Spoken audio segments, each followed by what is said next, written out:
Hey everybody, welcome to Littler House. Today we're going to be talking about shirring elastic and how to use it. So first off, what is shirring elastic? It is a polyester elastic that is very thin. It is wider than thread, but it is thinner than most of the elastics that you will likely be used to working with.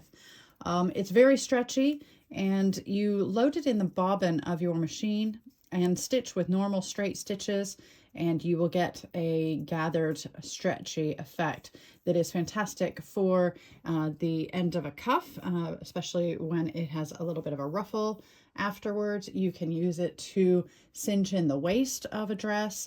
I'm going to use it in a dress soon that I'm making where the whole top bodice will be sheared around the bust. Lots of uses for this. It's very much in style. So it is loaded into the bobbin of the machine, and then you use your normal all-purpose thread in the top of the machine. So to load this in the bobbin, you cannot use your machine to wind the bobbin like you do with normal thread.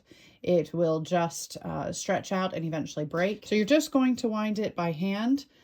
I am pulling enough tension on this to get it to lie flat, but I am not stretching this out tight as I'm winding this. Now, as soon as that is secure on this side, I kind of rotate back and forth, winding so that I get an even distribution. Okay, once my bobbin is full, I just cut the elastic.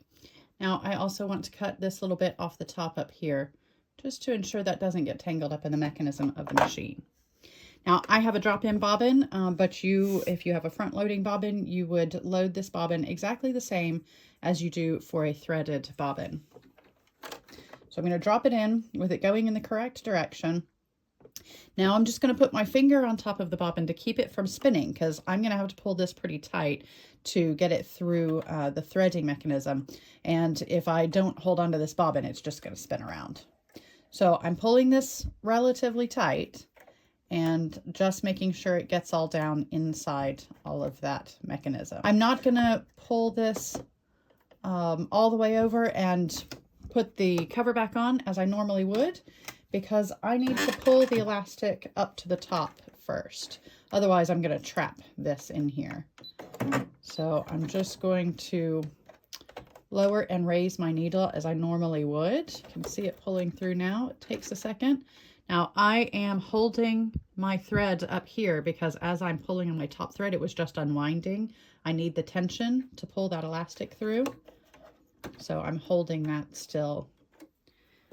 And then when you see the elastic start to come through, you can just pull it the rest of the way. A little bit fiddly to get it started, but there we are. So I just have a scrap piece of the fabric that I am planning to make the dress out of. So you want to make sure that you backstitch and tack this down at the beginning well, otherwise it could ping loose while you're wearing it. I have a normal straight stitch. I am going to lengthen it a little bit to 4.0, but I am not going to adjust my tensions or anything else at this point. I shouldn't need to. Now I am not pulling or pushing on this fabric. I am letting the feed dogs do their job. Now, as I reach this other end, what I'm going to do is lift the presser foot and just turn, take a few stitches, and I'm going to carry on with my next row by just going back the other direction.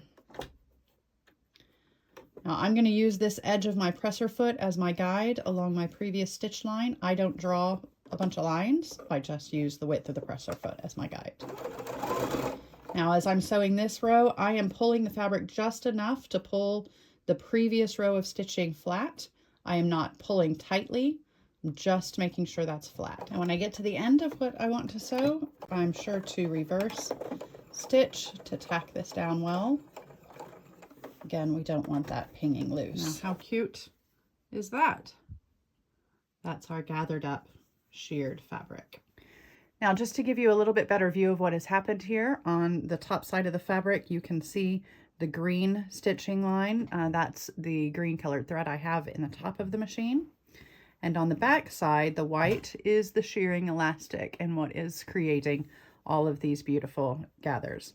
One tip that I have for you, this is a scrap obviously, but when I'm doing this for real, I would have finished this top edge first, because now that this is sheared, this would be very difficult now to try and turn and hem that. So do finish the top first, however you're doing that, before you do your shearing.